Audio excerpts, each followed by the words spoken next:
Hello, everyone, and welcome back to the Comics Lair. Tonight, we're discussing Brian Michael Bendis' run on the Legion of Superheroes. The Comics Lair is sponsored by Heroes Aren't Hard to Find and the Heroes Convention. I'm your host, Nancy Northcott, and I'm going to ask my guests this evening to introduce themselves in just a minute. But before I do that, I should caution you that we will be discussing the Bendis Legion, and if you have not read it at this point, there will be spoilers. So it's up to you whether you choose to proceed from here. So with that, we'll get the panel started. And Wendy, would you like to go first? Hi, I'm Wendy Ryan. You may know me as @Kara_Cora on Twitter, also on Tumblr and Instagram. I was also co-host for the Watchmen podcast and the Swamp Thing Radio. And I guess that's about me. Okay. Ange? Hi, I'm Ange. You probably know me as Dr. Ange70 on Twitter. I'm a huge Supergirl fan, which is probably my niche of the world out on social media. But I've been a huge Legion fan really all of my life and love to talk about the Legion and am very interested in hearing other people's thoughts about this run. Okay.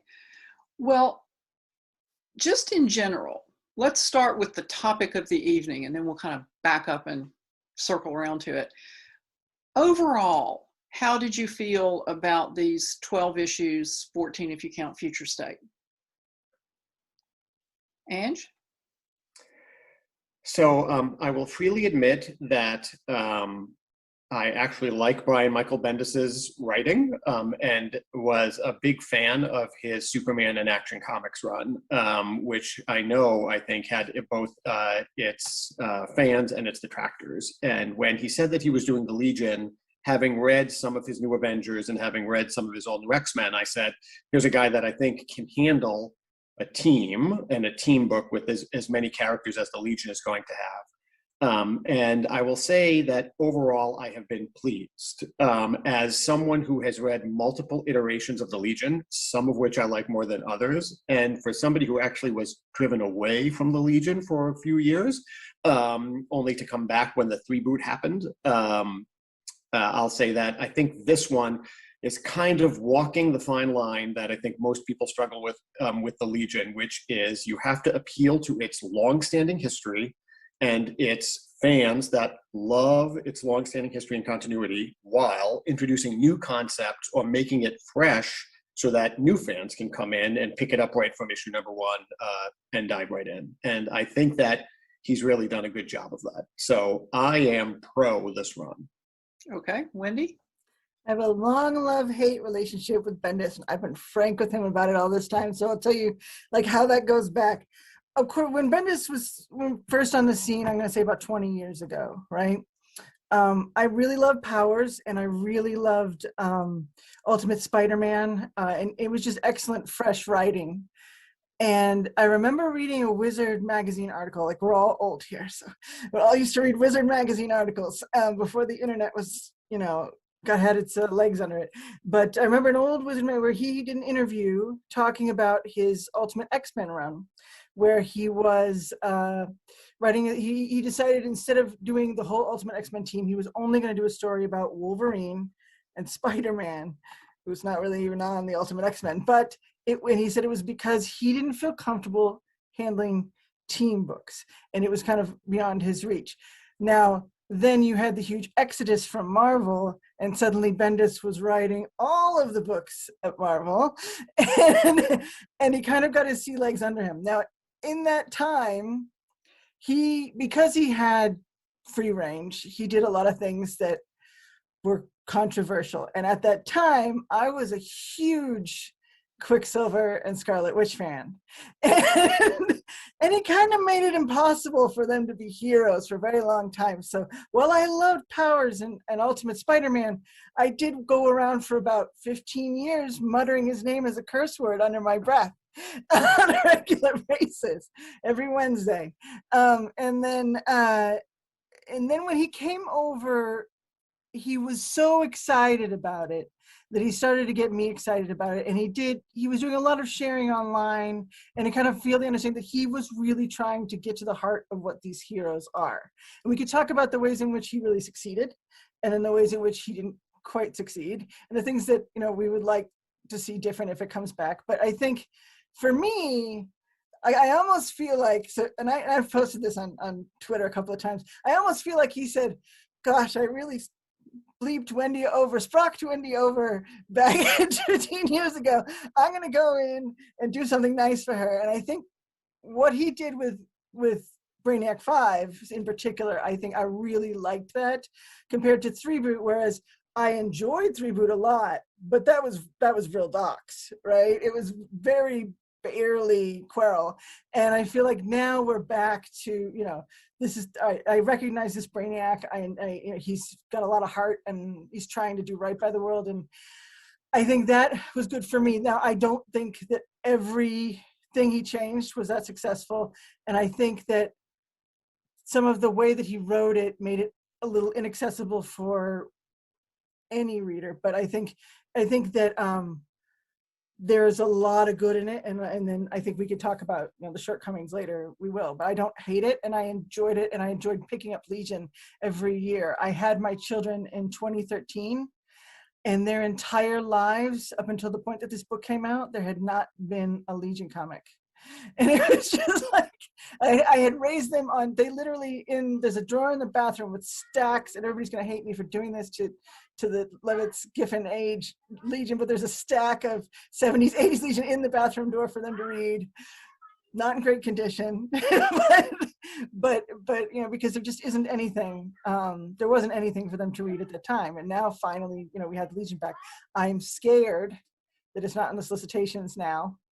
But I think we'll also have to address the elephant in the room, which we can get to later, which is what would have happened had there not been the big shift during Doomsday Clock. And is it an either or situation, or is it, it's one of those like bird in the hand, bird in the bush kind of thing. I enjoy my bird in the hand, but what could have been had we gotten the Legion for Doomsday Clock?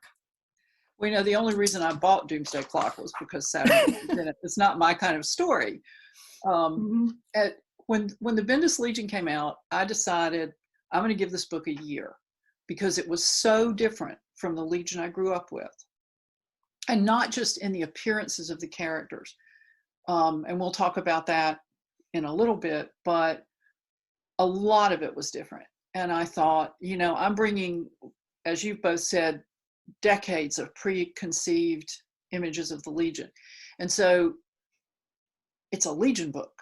I'm always going to give a Legion book a chance. I bought Legion runs I didn't even like because I was trying to support the book. Mm-hmm. So there are things I like about it enough to keep buying it. There are some of the changes that for me were not particularly successful. But that's me. The essence of fandom, which I think people on Twitter sometimes don't get, is we've all got lots of opinions. And we could very well have 3 different opinions here tonight about what worked and what didn't.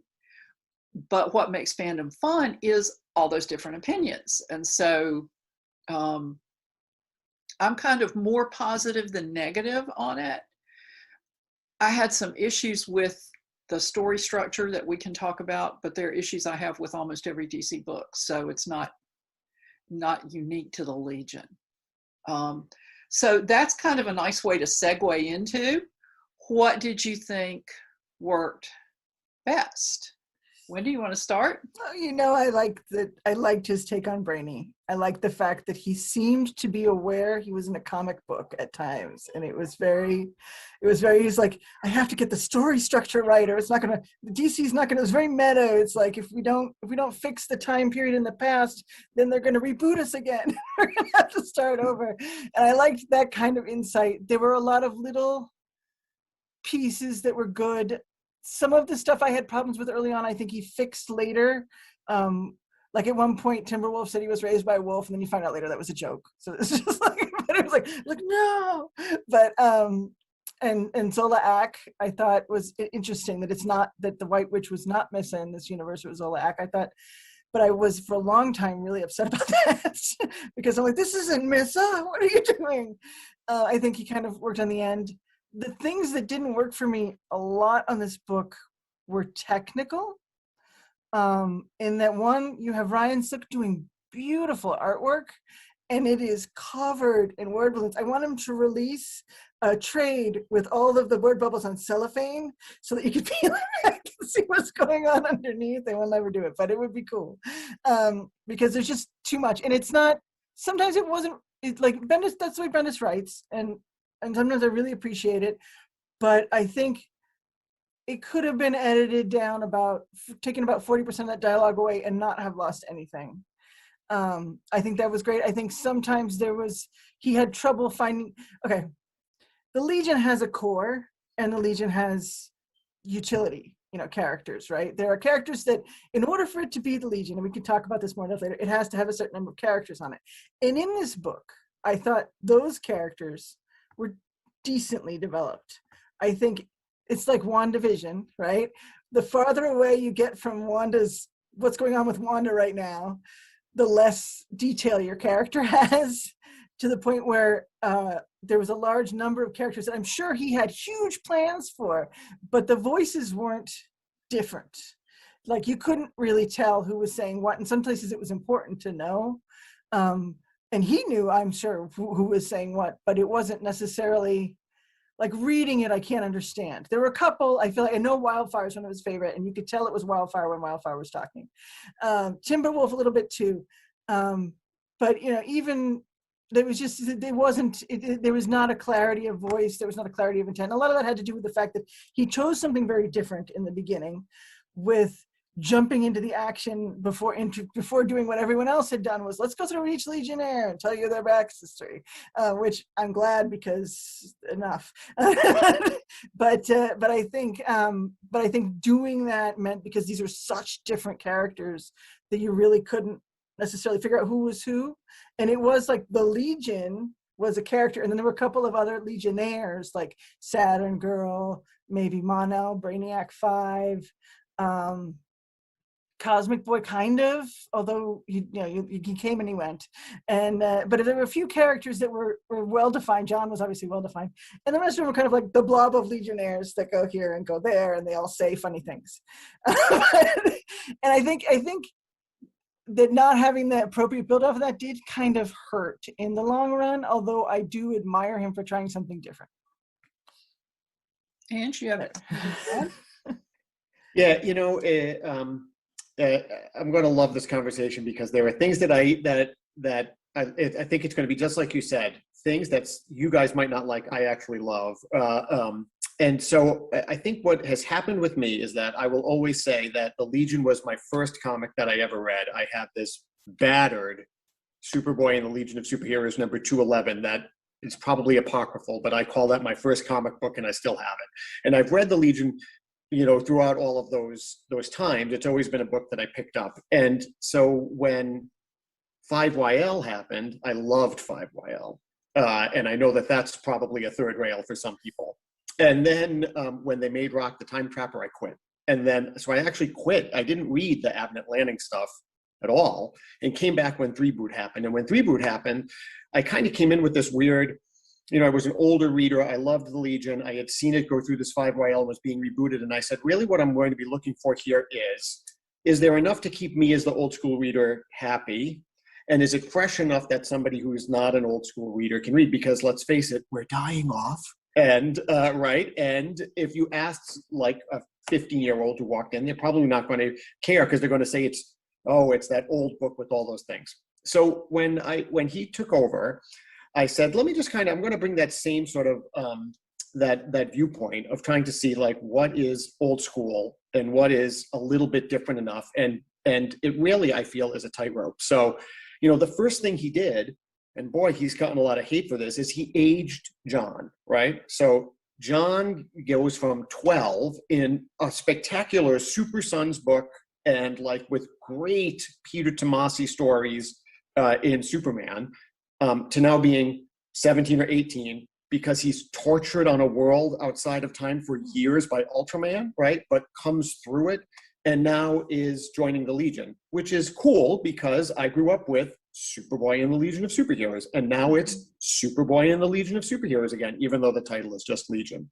So I was like, okay, like that took away all of the stories that would be possible with a 13-year-old John because you aged him that way. But he's now part of the Legion of Superheroes, and that's pretty cool. So then you read, and it's like, oh, look at Earth. Earth is a bunch of cities that are like spindled together, which is sort of what happened in 5YL. If you remember, in 5 years later, Earth blew up. They captured all of these domed cities and put them together. But then in that first storyline, he brings back the ocean. So it's like, oh, it was kind of like 5YL, so that I could appreciate that. But somebody new reading this would just say, oh, like, this is an interesting new concept. And you kind of go through all of that. Mordru is still a sorcerer, but he's a mobster sorcerer, right? Like, and he's like robbing a bank or something the first time. He's like, okay. And it's like RJ Brand is Chameleon Boy's parent. It's like, oh, okay, I recognize that. Oh, but she is the president of the UP and not the founder or the financial aid, right? And so there were all of these things that you're sort of navigating that I feel are fresh, and there was none of them that I felt was so distasteful that I said, this is not my Legion. It was like, oh, I'm going to squint and I'm going to see that RJ Brand is back as Cam's parent, and that's cool. And I think that what he did by making her sort of like, I wanted the Legion to be like a face for the UP and maybe an army, and now they're going rogue and maybe I have to shut them down, I thought was an interesting story point. Even things, and I know we'll probably talk about Future State a little bit later, but spoiler alert, Element Lad being the bad guy in Future State, at least you think he is, right, is very much like the Abnett and Lanning, right? He was the bad guy in that book. And so, I was like, he's really, I think, leaning into the history so that people like me who have a knowledge of that history can appreciate what he's doing, but he's making it different enough that it's fresh for me and probably a little bit more accessible. I loved those opening splash pages that had so many word balloons on them because I read Spider-Woman for Marvel Comics. I open up Spider-Woman. The first page is a black page with text, right? And what he did with those pages was, I'm going to give you a text page that's going to catch you up, except it'll also be like who's who, sort of, right? Like, there's going to be big interlac passages that nerds like me who can read interlac without a key, can like say like, oh my gosh, he's like filling in a few gaps about this person's origin, right? I am a huge Wildfire fan.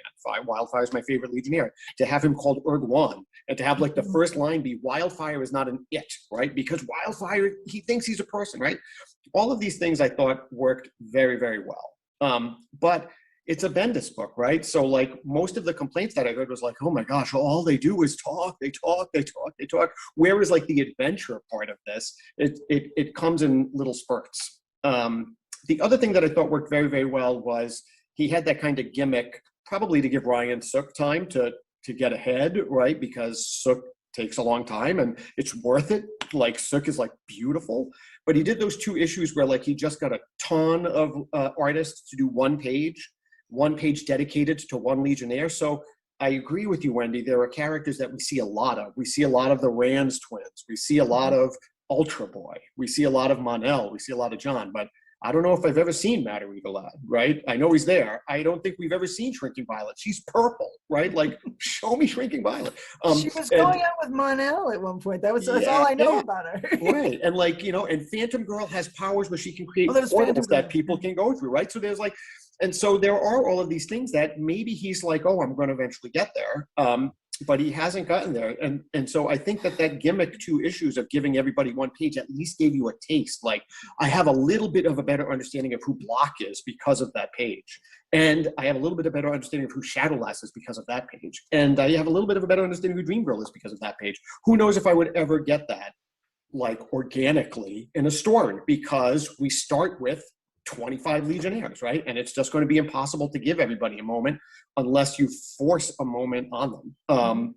But I read those 12 issues and I'm like, give me more, because this feels more like the Legion than the New 52 book that Paul Levitz wrote, which kind of stunk, right? But I bought that book to support the Legion just like you did, because it's like, God, I would rather have, right, maybe it'll get better. The first one was good, and there were characters that were going somewhere, and then they rebooted it like 12 issues in, and it was the same thing, but all the characters you liked were suddenly gone. And I'm like, Yeah. So, yeah, those were the things that I really, really liked. Even the fact that he hinted at, maybe his next big arc was going to be called the Great Darkness Saga, right? Like, is this going to be a replay of Darkseid? Who is the Great Darkness Saga? Is this going to be like a slanted view of that, or is this going to be completely fresh? Like, I want to know. But then Future State happened, and it's hard for me to know, one, if we're ever going to see it, or two, if the book comes back up, is it starting after the Future State book, which has been hinted at? Maybe. So. Yeah, I'm with you all in that I didn't feel like the other Legionnaires were developed. And so that kind of led me to look back on other incarnations of the Legion, where we really met a few Legionnaires at a time. And so we kind of got to see them demonstrate their powers and got an idea of kind of what their personalities were, a few at a time. But then it's kind of a trade-off, because you don't get the sense that there's this very large group of people.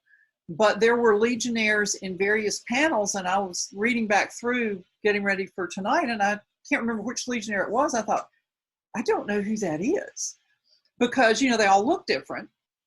I mean, lightning and Saturn and little cosmic magnetic balls are a clue, but everybody has changed so much that I had no idea who that Legionnaire was supposed to be.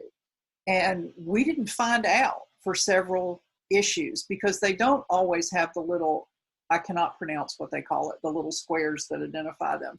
Oh, that's Freichtman. It's actually it's Matt Fraction's real name.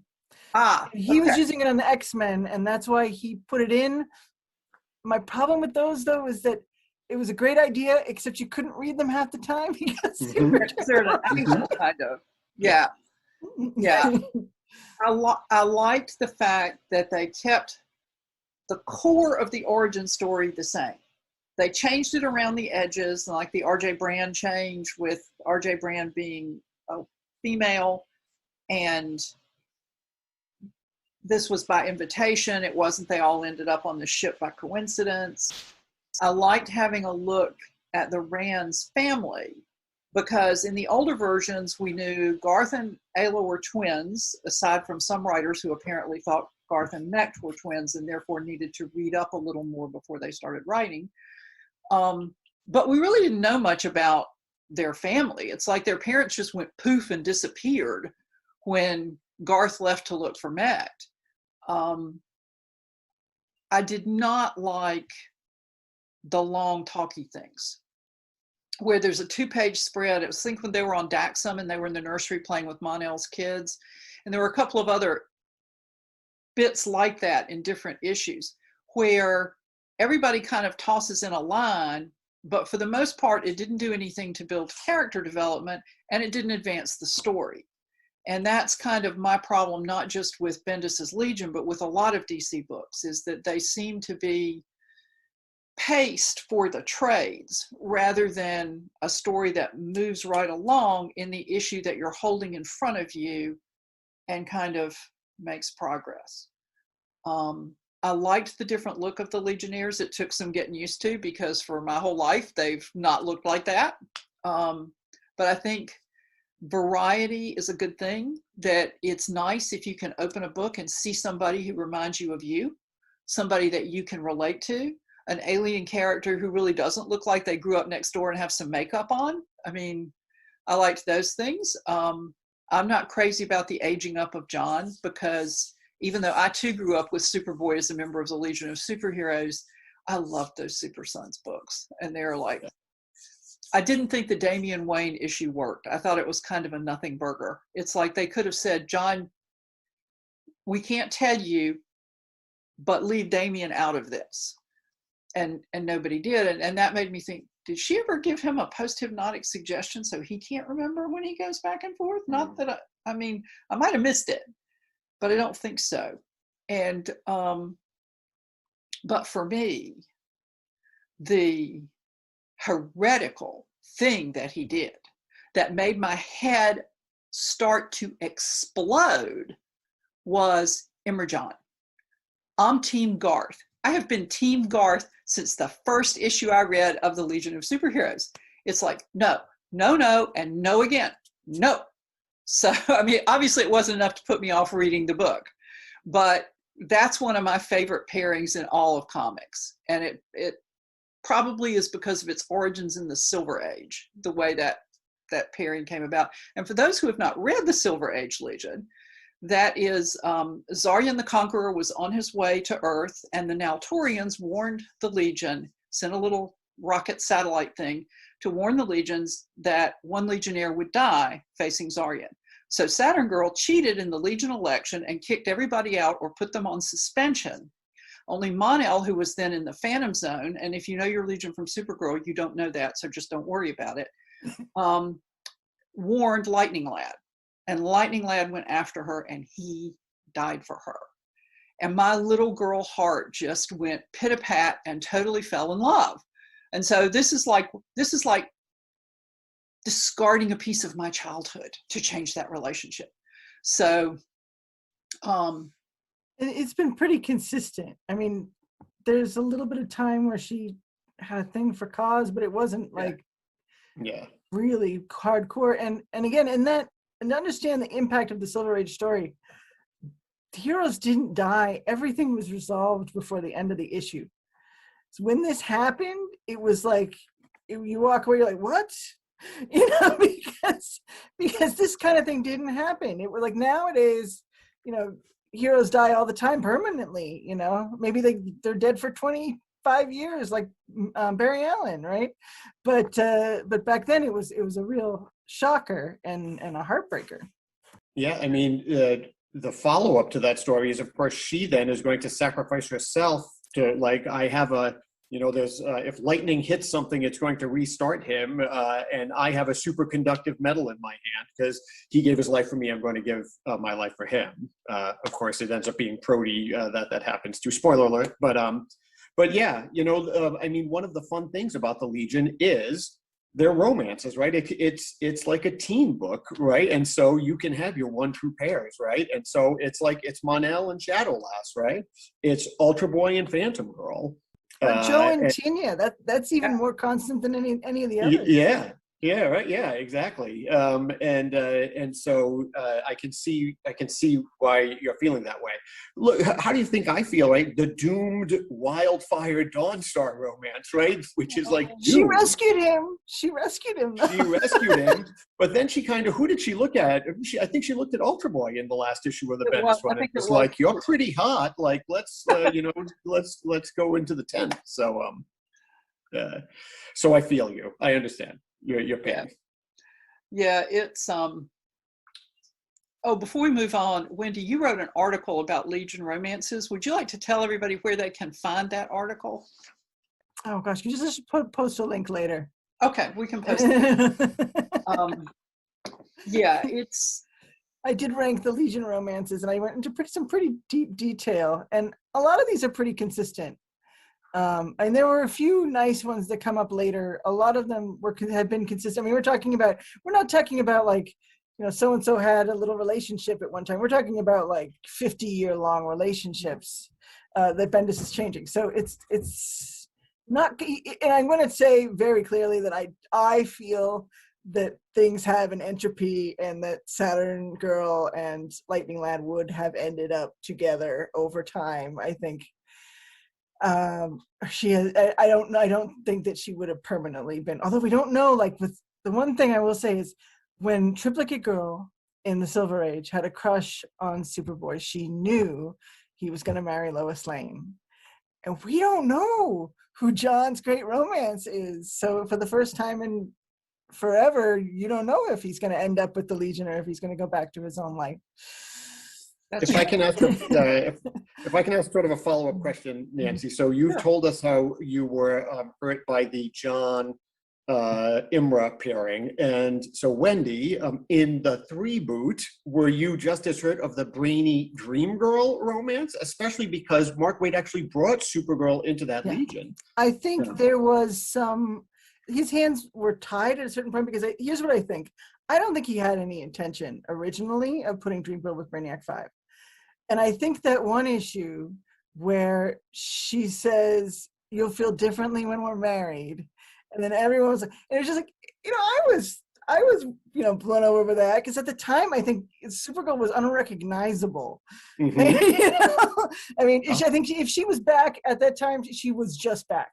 So it was still like it had been 20 years of putting up with getting scraps, and I'm like, this is cute. Let's see them flirt. And she understood him on a level that nobody else in the Legion at the time was getting. He was Vril. I mean, he wasn't Quirrell. He was Vril.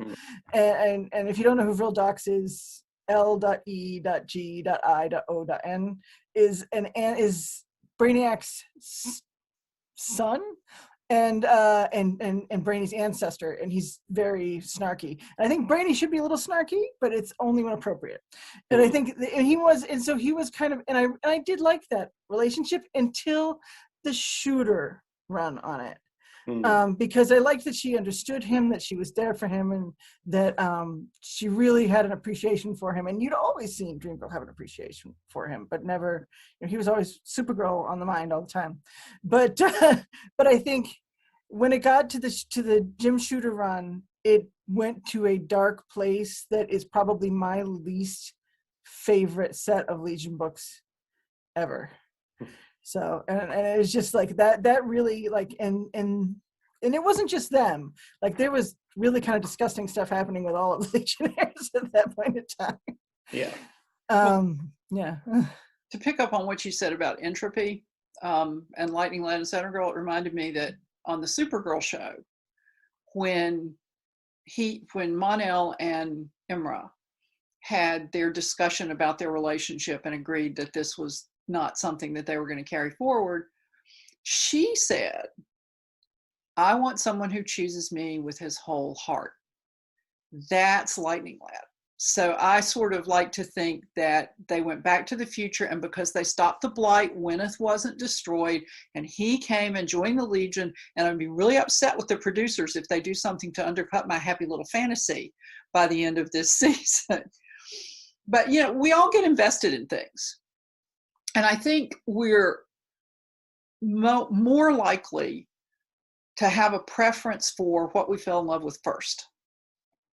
Then, I mean, is there anything in comics, not just in the Legion, that you all liked and you stayed with it because you liked it, and then came along a new thing that you went, "Oh, wow, this is it. This is what's been missing all along"? Anything in comics fandom or movies, anything? Something that has improved, you're saying, from like your initial love. Probably a trite answer, but I can tell you, so most of the comics that I bought, right, I was a spinner rack at 7-Eleven kind of a guy, but my family was also voracious yard sale shoppers. And this was in the day where you could get, like, people would just be throwing their comics out, right? 10 comics for $1. So most of the comics that I read when I was 7 or 8, which was the late 70s, were stuff from 72, 73, stuff at yard sales that were out because parents were cleaning up bedrooms. So I actually read some like Wrightson Ween Swamp Things as a 7 or 8 year old because they were at yard sales, believe it or not. And so Swamp Thing has always been somebody that I sort of followed along. And then, of course, Moore blows that up, right? Like, oh, it's not a muck encrusted mockery of a man. It's like actually a plant that thinks he's a man. And then his whole run, I think, is mind blowing, like really embracing the horror, but bringing the elemental sort of stuff. And so I think that is probably the one where I would say, like, I didn't think it could get better than, peanut butter and jelly, but that's like peanut butter and Nutella, is probably the best way to describe it. So, that would be it. And then if we're talking Legion, and again, I get it, it's a third rail. Like, I love 5YL because I think everybody says, oh, it's dark and it's dystopian. But if you read it, one, it's a very complex read. And two, the Legion is inspiration in that dark universe, right? Like the Dominators have taken over, but they're coming back and they're going to lead. So I actually, if there's going to be one, like, let me burn through a big section of Legion comics, it's probably going to be the first 36 issues of 5YL, probably first. Well, let me insert a shameless plug here in that the first Comics Lair panel was an interview with Mary and Tom Bierbaum when the omnibus was released.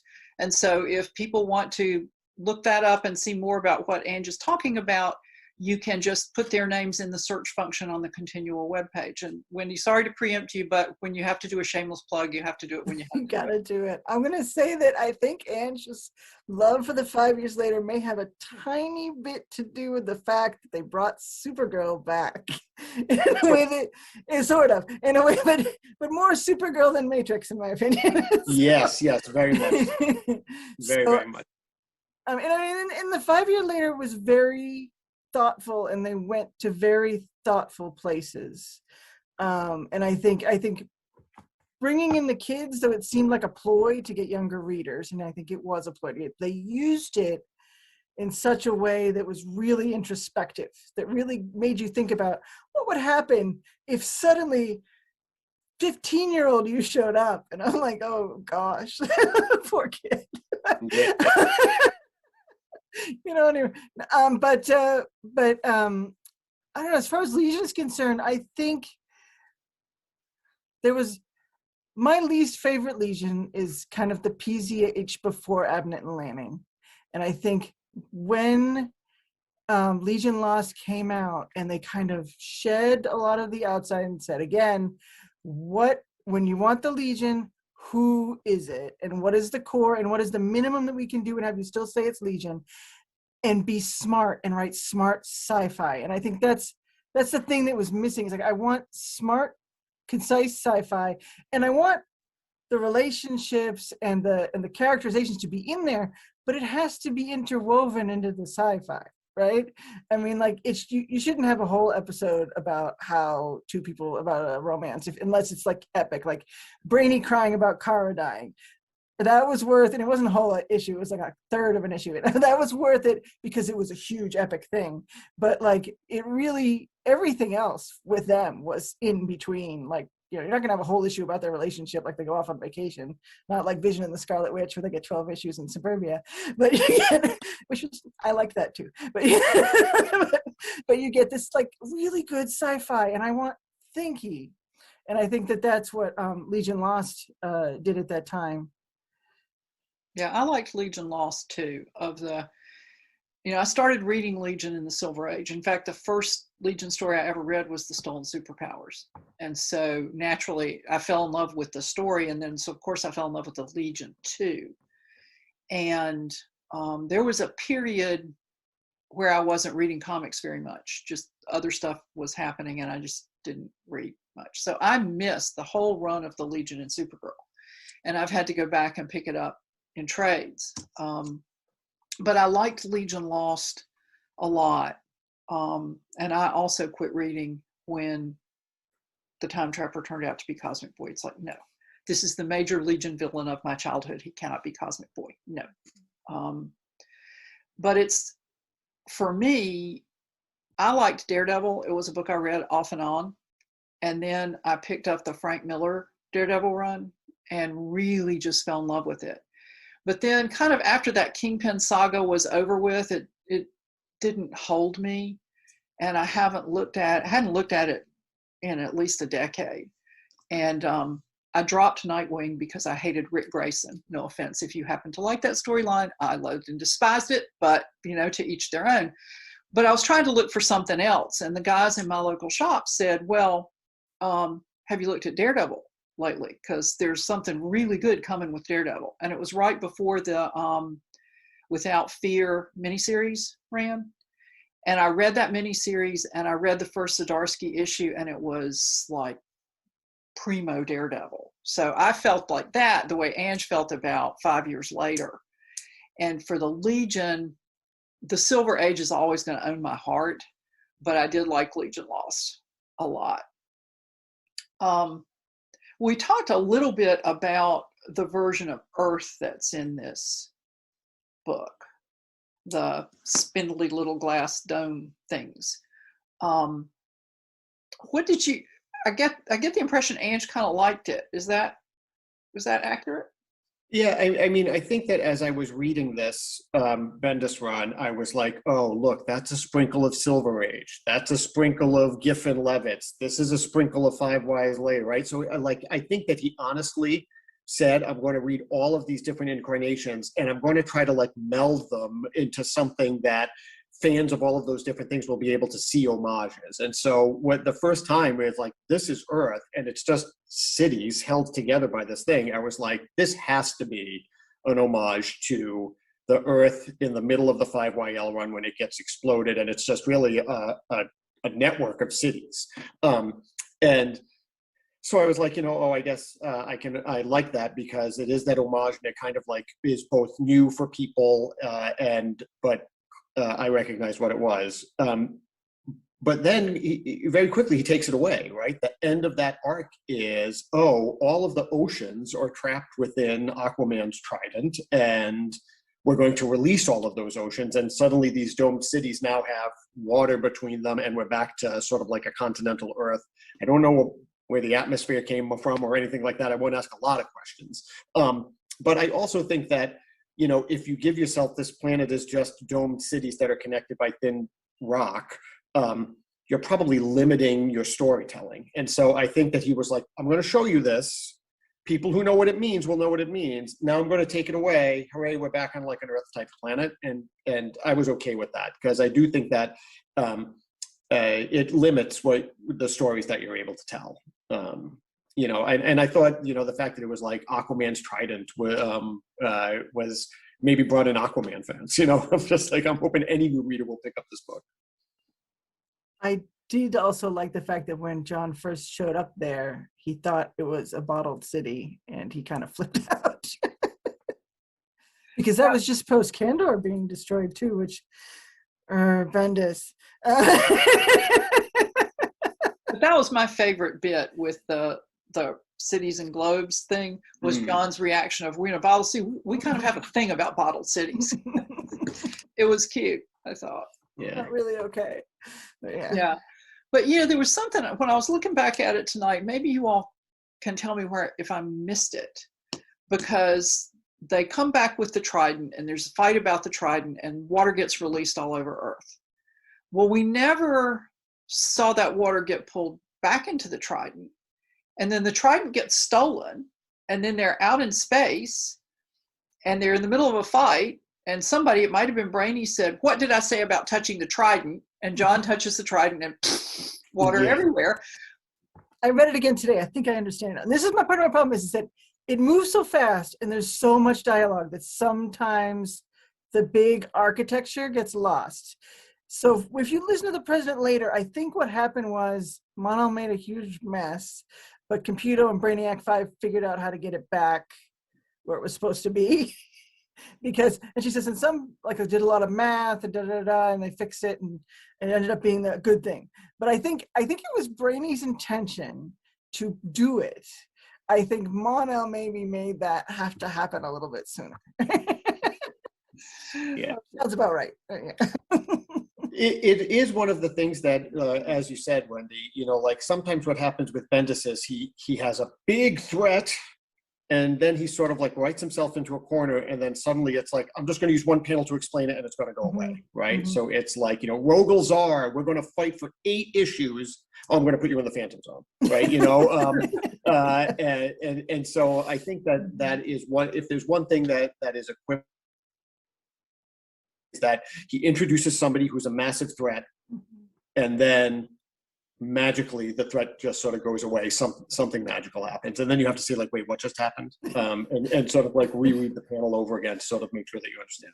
I had to read the whole arc 3 times to really understand the story, and now I appreciate it on a different level. I have to tell you, the first time as the issues were coming out, I'm like, I don't remember what happened last issue.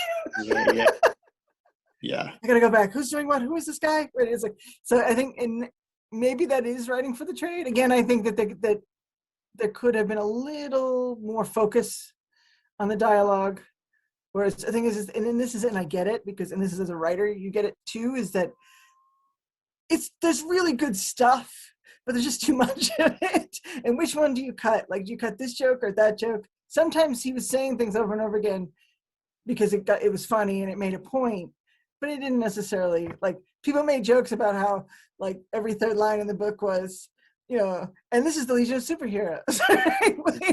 We're the Legion of Superheroes. Like, we know where we are. But yeah, I don't know. Can I ask a question? It's like, I think Bendis was on late night shows promoting this book. I think that maybe he's really excited about it, because I honestly believe he's a hardcore Legion fan. But I don't know that I think it did well. I don't know that it had the draw that some of his other works have had in the past. So I think for you know, of the last Legion books, it did well. I don't know that it did as well as everyone was hoping it would. Yeah, I agree. You know, it's funny. I'll plug myself. Probably about 3 years ago, he did a lecture at MIT, and he opened it up for questions and answers. And at that time, he had kept posting on Twitter like a random panel from Legion. And so I got up and asked him, and I said, "Boy, you know, on Twitter, you're tweeting a lot about the Legion. Does that mean anything?" And he kind of got all excited, but realized he probably couldn't say anything.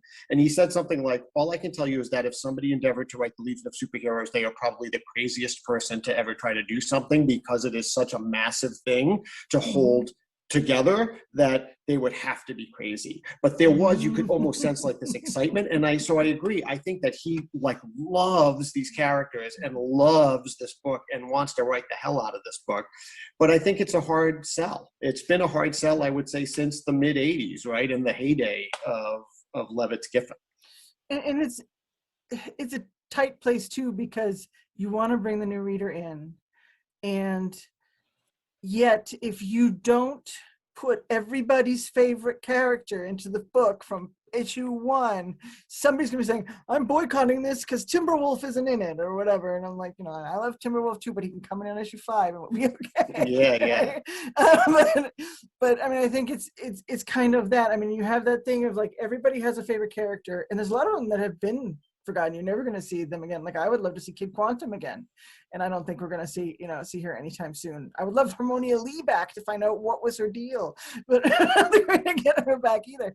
So I think, but you know, it's that struggle of, we got to keep it small. But, and I'm sure he had it too. Like, he had all these ideas that he wanted to get out, but you know, then it becomes, you have to have a way of doing it. And I think, not to hog the conversation, but I think my thought was that you have to have multiple books.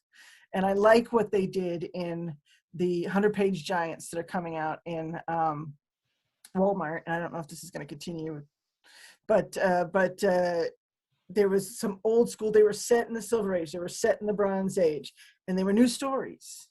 And I'm like, and I think that maybe we do that, and then maybe we have something for the young folks, you know, and don't try to do it all in one sandwich. Well, when they split up and Lightning Lad took one team to Rimvor to try to solve the problem there, and then Cosmic Boy went wherever he went. I'm like losing. Gotham. It was. Thank you. They went to Gotham. I thought, well, this will be great, because these are small enough teams that the members of each team can be showcased a little bit, and we'll get to know them some. And we kind of did, but we kind of didn't. And that's what the Legion book used to do. You know, they'd have the roll call somewhere on the splash page. They'd have the roll call, and you'd see which Legionnaires were going to be featured in that story. And they tended to kind of work it around so that, you know, Matter Eater Lad was the hero. I think it was the Super Stalag of Space. He ate through the fence or something like that and helped them get out. Every once in a while. Miracle Machine. Is that the one? And then they caught him and they were going to execute him, and Superboy intervened, and the Death Rays or whatever they were went around Superboy and made Matter Eater Lad much heavier. Is that? Mm-hmm. Yeah, but you know, he got his moment in the sun with this weird power. Tenzil Kim from the planet Bismol Gosh, wonder where they got that, you know? But it would be nice, and if the Legion does come back from this hiatus, it would be really nice to see, we've established the big landscape, to see a little bit more focus. Much as I love Imra, I don't have to see Imra in every issue to buy it. I'd be willing to buy it without that. But my thing, I just did, I don't know if you watched I did the 60 Years of Brainiac 5 thread on Twitter. And going through this thread, it's almost always, Brainy is in almost every single story in the Silver and the Bronze Age. Like, except for, there's a few, and you can tell when he goes crazy, they have to heal him within like 5 issues because they can't function. The stories don't function. But it's like, so that's what, and then Imra is there because they're the two smart people that always come up with the answer, and everyone else is a power.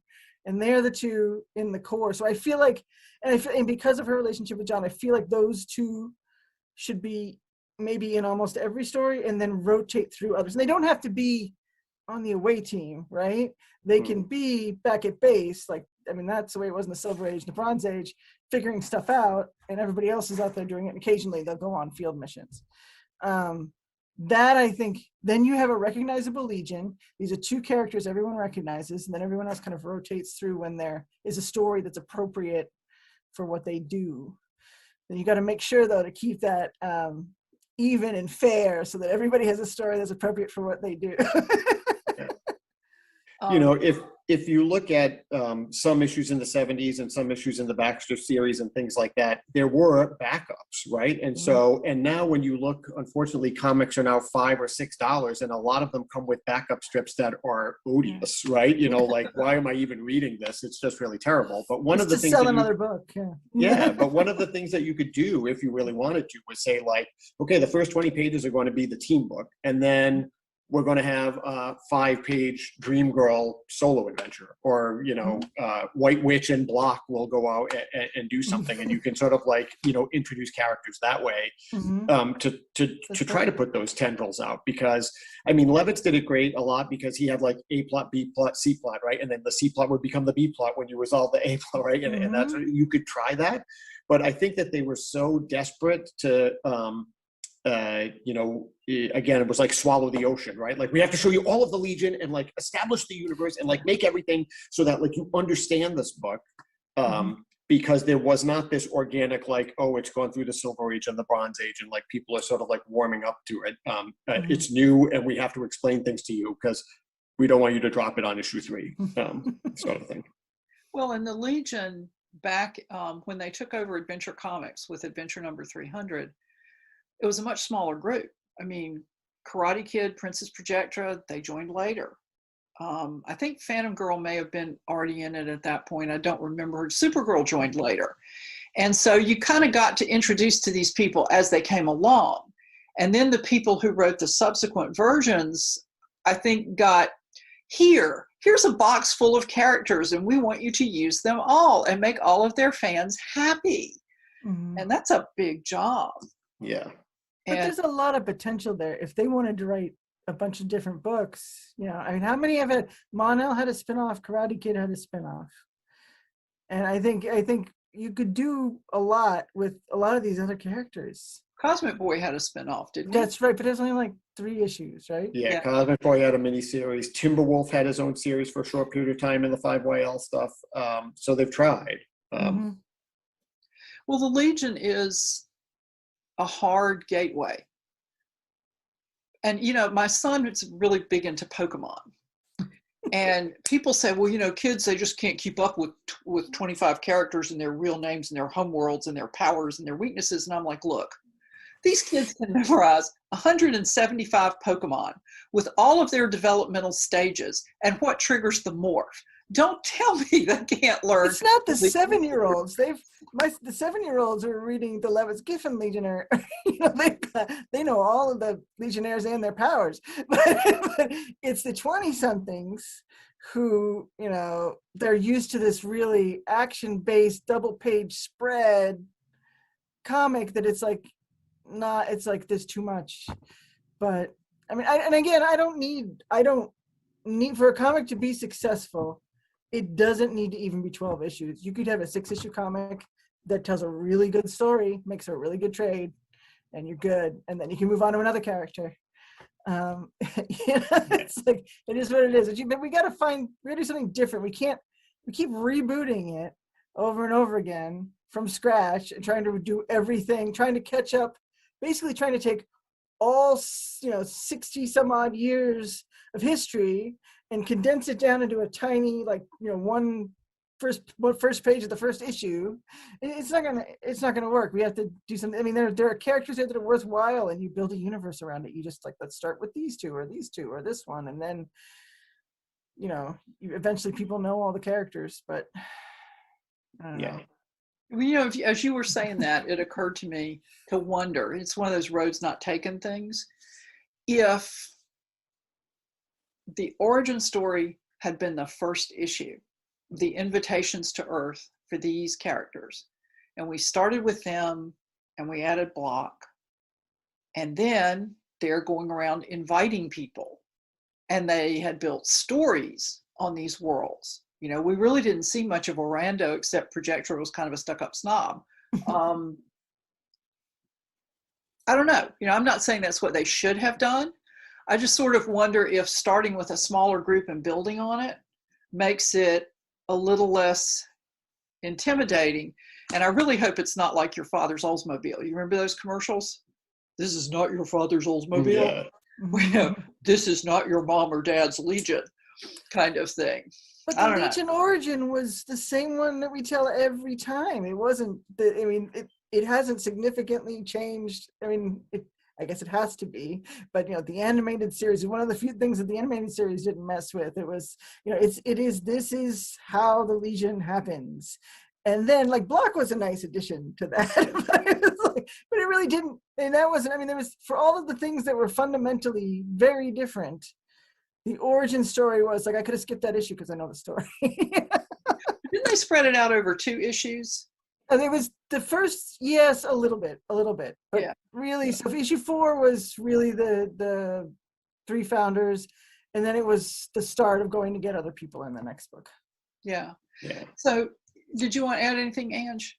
No, I think that I think they do suffer from the point that everybody has their favorite character. And so if you started with 4 people, it's probably going to be too small and there'll be too much backlash. So maybe you start with 8, right?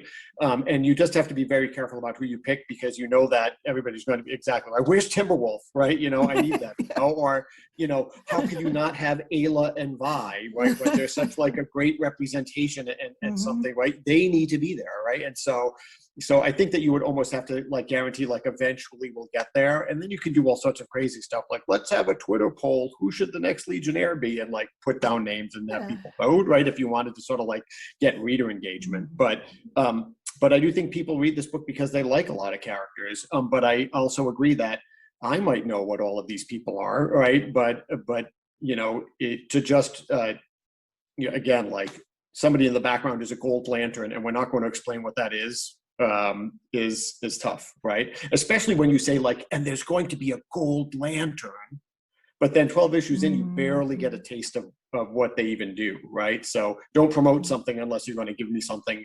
to let me be happy with that promotion. And there was so much potential in that we haven't cracked the surface of. Well, that was a great cliffhanger with him. With Brian, it's this is not really a lantern ring, and they're not the Guardians of Oa. And I'm like, where's the next issue? Exactly. Yeah, he makes her I know that he's laughing at me somewhere. He's then he goes back to Action Comics and he has Brainy invite Carr to the future, and she's got a new book and there's no Legion book. So. Exactly. I thought for sure, because in that action book, he whispers, and she's really? And of course, you and I are he just invited her to the Legion. We don't know that. It could have been about the space ice cream, original visit. But it's just it could have been great. But we're kind of coming up on time, so let's move toward ending with, of the different story arcs that we had in those 12 issues, which was your favorite and why? Either of you start.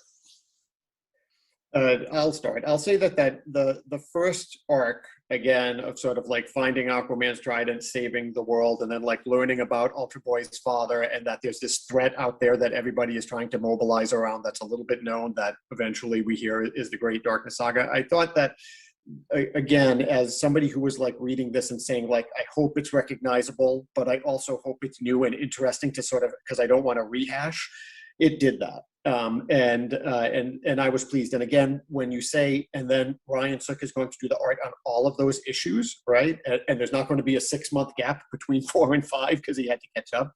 So I thought that was a good start in sort of like bringing this back into my consciousness. Oh gosh, I'm going to say something that's going to surprise people. It's like, I liked Ayla's arc. Of being a rebel in the beginning, and then coming around to the point where she has that conversation with Brainy about, I don't know how to talk to people, I only know how to punch, and he's like, well, you actually do know how to talk to people because you did a really good job. And then they just then kind of like understanding that, like, she needs the Legion because to be better at what she wants to be, she has to learn those skills. And it was just a very good anti-establishment to, I need to work with others, arc. I thought that was, I really want to see more of her, and I really like that arc. Yeah, I liked the Ultra Boy family dynamic arc the best. Yeah. Partly because I didn't expect it. It was new because there again, he seemed to have no parents. He was cruising through space and got swallowed by a giant whale and got powers, and now he's in the Legion. But that's his actual father's name. He was in 2 episodes where he got kidnapped and mind controlled in 2 issues. And that was all, but he wasn't the general. He was just, Ultra Boy's dad. Well, clearly I missed those issues because I wasn't aware of that. He was amongst the other parents. But I thought it was an interesting dynamic with, okay, now you're the leader of the Legion. Although I wanted to put Mon-El in timeout and tell Cosmic Boy not to be whiny, because really. Oh my gosh. But then his dad is so obnoxious. I mean, Ultra Boy's dad is just, but then when he actually came around to saying, okay, they say I have to be the leader of the planet, I mean, Mon-El was the leader of the planet over here, but now it's Ultra Boy. Mm-hmm. And he goes, okay, I'm the leader. You're all out of a job and we're having an election. I thought that was a nice contrast with the traditional rebel Ultra Boy approach to that. Anybody want to say anything else about this before we move on? Yeah, I'll just say one other thing. If we're talking specific character arcs and stuff that maybe we'll never realize, in that Trial of the Legion thing, Block notices that Shadowlass is not fighting, right? And so is she like a traitor, or is it just that her beliefs are such that she actually saw value in the Rimborians' attack? And so she was a character that I was like, I hope that we get to delve a little bit more, because that's just an intriguing one line in Interlac for the nerds to say he notices she's not fighting. That kind of wet my whistle. So hopefully we'll learn more. Okay. Well, let's talk for a minute about Future State. All of Future State was so different from the DC universe. And then there were those 2 issues. Have you all read Future State? I did. I did not. It was not, I couldn't recognize, I read enough to know that I couldn't recognize it as the Legion, and I was just like, my worry is I'm voting with my dollar, and if this is what the Legion's going to be forever, I can't give my money to it. Now, that doesn't mean that, like, once we're safely beyond that, I won't go back. I mean, I've bought other stuff that I found offensive because I have to have the Legion collection, but it's like, to me, have you guys read Quantum Age from Lemire's Hammerverse? If you haven't, you should read it. It's the Legion of Superheroes in the Hammerverse, and it's basically 5 years later. And to me, that's more of a Legion book than Future State. So I didn't. So I have to say, and people are going to say, well, you didn't read it, so you can't know. And I'm like, all right, maybe I don't. But I don't subscribe to that theory. I see enough about it online to form an opinion of whether you want to read it and spend your money on it. I don't subscribe to that position. But you read it, Ange. Yeah, I did. And it's funny because it starts out, of course, we are sometime in the future from issue 12. He didn't say how much time had passed. So he at some point said, like, it could be 1 week or it could be years. It definitely had almost 5YL flavor to it when you read it. Like, the Legion has been disbanded, forcefully disbanded, and like someone bad has taken over everything. And then it turns out, a spoiler alert again, that like it's Element Lad and all of the Traumites, which I thought was interesting, right? That there seems to be like maybe his planet isn't dead, and all of these transmuters like really upset the balance of power in the known universe. And then, spoiler alert, it turns out that it's Saturn Girl's people who are trying to like wring order by mind controlling them to then do all of this. If you said to me, this is a 2-issue Elseworlds with really quirky art that is like a riff on 5YL, I think that I could read it and say like, oh, okay, like there were some interesting concepts, and the costumes were weird. She had that like pill-shaped helmet on, right? But Bendis has unfortunately said, like, maybe you should consider that number 13 and number 14 of the series. If it comes back, it might come back right after that storyline ends. And then I feel we have wasted completely all of the potential that we saw in the first 12 issues, which I thought was good potential. So I am hoping that this is just like, for completists, it's there. If you didn't read it, whatever, we're going to pick up where we left off with number 12. And it's probably about the best thing that I can say. There were other Future State books that I hated much more. It might be a good way for me to say things, right? The Supergirl book, that was not a Supergirl book, I hated, okay? So that's probably about my best spin. Well, I didn't like it. I mean, it would be fair to say I hated it. The art style is just not a style that appeals to me. And Saturn Girl is my favorite character in all of comics. So to have Saturn Girl be the mechanism for wrecking the galaxy is not a story that's going to worm its way into my heart. I mean, it would have to be like a termite and bore its way in there for me to like it, because it just, no. And the hat was stupid.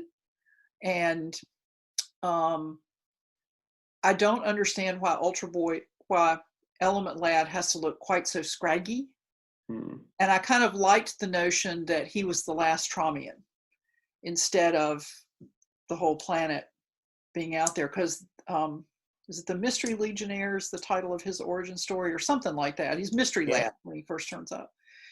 I didn't feel like, for me, there was enough world building to explain the cataclysm that had changed all these characters and changed their world so heavily.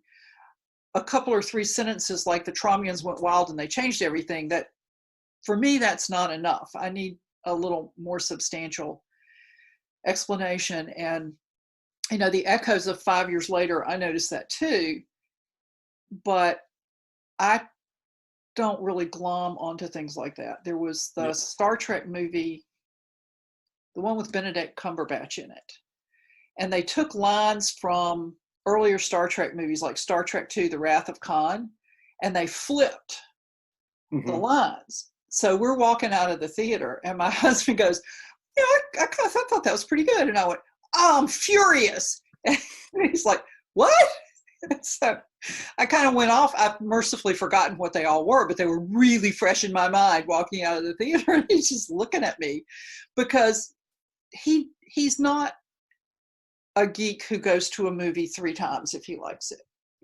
He might go with me if I need to go at night, so I'm not walking through a big theater parking lot by myself. But I saw Star Wars 22 times in the theater the year it came out.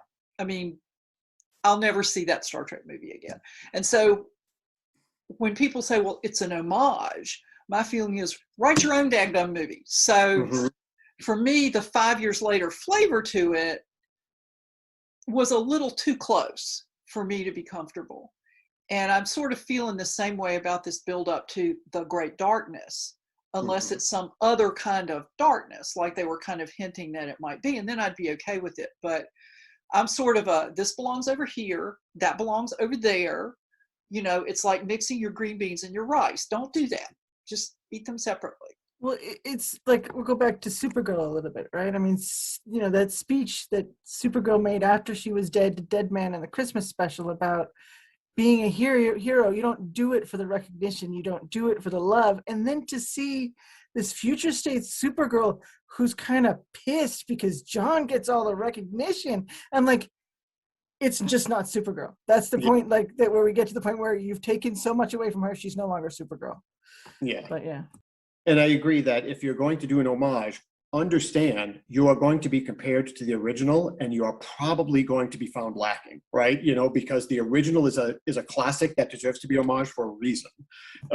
You know, so you can homage the cover of Crisis #7 all you want, and people will go like, oh, it's a Crisis 7 homage. But if you're like, oh, and then Supergirl died, right? You know, it's going to be like, no, it doesn't have the same impact, Yes. right? You know? And so if it's, oh, Darkseid is, you know, sends out servants of darkness, then people are going to be like, I'm sure even current readers are like, I know that story, you know, I got the trade out of the library. This is not as good. So you just there's have a to heart to the story. Yeah. And you have to, it's not about getting all the little details in the homages. It's about getting to the heart of what the character is. And I felt like the future state didn't. I felt like in Legion Lost, Element Led is the spoilers from 20 years ago, bad guy. And but you should still read it. But it's really well thought out why this happened to him, and why it goes down. And you can't blame him. I mean, it was really well done, really well thought out with the character. It has to be, and I think that we've come to the point where we've been accepting a lot of stuff over the last, I'm going to say 10 years, where it's just, they put it on a page and I buy it. Right? Yeah. And it's like, there has to be thought into it. It has to be a craft. This is not, I mean, it doesn't all have to be Shakespeare, but you have to be building towards something. There has to be thought into your character development. There has to be a reason why it's that character. And I think, and I don't blame him, because I know Bendis is writing so much stuff right now that, you know, it's not like he can sit down and do that kind of level, but it's like when it gets too far, you can't buy. I mean, I can't, like, it'll be, if this becomes the book, this will be like the first time ever that I haven't, 40 years that I haven't bought the Legion book. So when it was coming out regularly, which I think is kind of sad. Yeah. Well, Wendy, you said you wanted to talk about Doomsday Clock. Oh, a little bit about the Doomsday. So Doomsday Clock was going on before we even knew that Bendis was going to do the Legion, right? And I bought so many issues of that, just hoping for some kind of glimpse at Saturn Girl, because we hadn't had the Legion in my children's lives. so like, I will take any crumb that you throw at me, you know, any offhanded reference. I think there was one point I bought an issue just because Lois made a joke to John about this isn't the Legion of Super Messy Rooms or something like that. And I'm like, I bought that. It was like, because it was a Legion mentioned. But and then you read issue after issue after issue, and nothing happens. And she's like, and I have to believe. And there was a point at which Brainiac 5 references it in the comic about the Watchmen, those poor Watchmen, and how time changes, and about how the realities are shifting, and it was just like, but knowing that. And I know there was a lot of upheaval with Jeff Johns, but that can't have been. The way that she ended can't have been what they intended for that story to be all along, because it was cool. And I don't know if you guys, I know that you two read my Twitter at the time when I talked frequently about, I literally cried the entire drive home from work because of how sad that was. Because it felt like they were talking to me in that issue at the last, that page where it's like, you're dead and you just don't realize, or your reality's gone and you just don't realize it yet. And it was just like, I felt like that was Jeff Johns talking to me about, like, your Legion's gone, you're going to get whatever we give you now, if you get anything. So yeah, I felt like they were saying your Legion is over. There's a new one coming and yours is over. And I'm fine with the new one, but now that we have all the multiverse back, why can't the old one, like Wendy was saying with the old stories in the 100-page Giants, why can't that one be on Earth 375 or something? I don't know. Well, we're doing 2 books with Nightwing where he's dating different women, so they can't, you know, reality and continuity is up in the air. Yeah. You know, I think my problem with Doomsday Clock, of course, like I have to assume that the delays are because Gary Frank takes forever to draw, and Johns is probably pulled in a million directions, and so maybe hadn't gotten all the scripts in, and so I think that book took 2.5 years to come out. I mean, something ridiculous, and I think that DC had so many things planned, like, and then when Doomsday Clock ends, we're going to reboot, and then it's like, well, we can't reboot, and then all of a sudden they were like, we can't be in limbo anymore, we have to move forward. And the sad thing about Doomsday Clock is that it could have been 2 issues, because I think all he wanted to say was what was in the last issue, which was like, really, we need Superman to be the rock of our universe. Superman and all that he represents is the axle that the rest of the universe spins around. And as a Superman fan, I loved that issue. But I almost said a curse word, and we're very late in, but I don't care about a new Rorschach on this earth with a mannequin woman and a mime, and there's a 30s movie star who may or may not have something crucial happening in the universe. And oh, by the way, remember this, because the next issue is coming out 6 months later. Right? And did any of that even happen? Did Firestorm actually turn people to glass? And was there a war? Right? Like, I have no idea if that's in continuity or out. And it could have been 2 issues, like, and hooray, right? But and it's sad, because like you, when it was like, oh, she's Saturn Girl, and she like blows on the window and puts the L in the circle, you're like, oh my God. And then you just don't get it. So again, it's like, don't promote something unless you can guarantee. And if you're going to do something like this, just say, like, draw it, and then when it's completely in the can, we'll release it, and we'll know that this reboot will be 3 years down the line, because we'll just wait for you to get done, because that was depressing in all the ways that you say, and in the fan way, that it's like, this was supposed to redefine things. It was a lot of money. It was a lot of money down the toilet. Yeah. So, but and this is from someone who hosted a Watchmen podcast. So I don't care about it. Like, that's fine, it's clever, but where's my Legion? yeah. Where's the Justice Society? But, well, is there anything either one of you would like to add about the Bendis run on the Legion before we close? I just hope it comes back. I just hope we get more issues. He wrote me a check in Action Comics, and he needs to cash it. That's fair, I think. I want to see, and here's the thing. I don't care if it's 1 issue completely, or 8 pages completely out of continuity. You've got to tie that ribbon up. Supergirl and Brainiac 5 need to do something that would have made her smile. And then we'll call it even. Well, if there's anything that you're working on that you would like to mention, how about tell us about that, and tell people where they can find you on the web or wherever. You can find me at Kara_Quarrel, and I'm not working on anything big right now. I think there is a podcast for a show that's coming up, but because of pandemic, it's going to be very delayed. But in the meantime, I will probably continue doing my 60 Years of Brainiac 5 retrospective. We're starting back up with Earth War soon, so it might be, if you haven't followed me, you might want to follow me and learn a little bit about Earth War. And remind them who you are that they're following. Oh, at Kara_Quarrel on Twitter. And you can also find me on Instagram and Tumblr. I'm most active on Twitter at Dr. Ange70. I am about to celebrate, hard to believe, my 13th anniversary of running a Supergirl-centric blog called Supergirl Comic Box Commentary, but I do Superman and Legion books and other things. And currently, I heavily invested in Event Leviathan. If anybody, I had odds and deep dives into clues. And so currently what I'm doing is actually a look at all of the Mark Shaw character throughout DC history. And now looking at books from the 70s, 80s, and 90s and saying, could we have predicted him becoming Leviathan based upon what we've read? And it's been a relatively fascinating little side excursion, given the fact there's no Supergirl book on the shelves.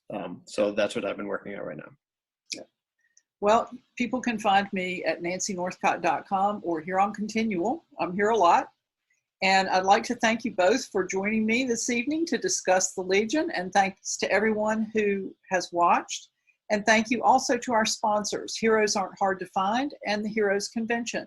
For more information, visit www.heroesonline.com.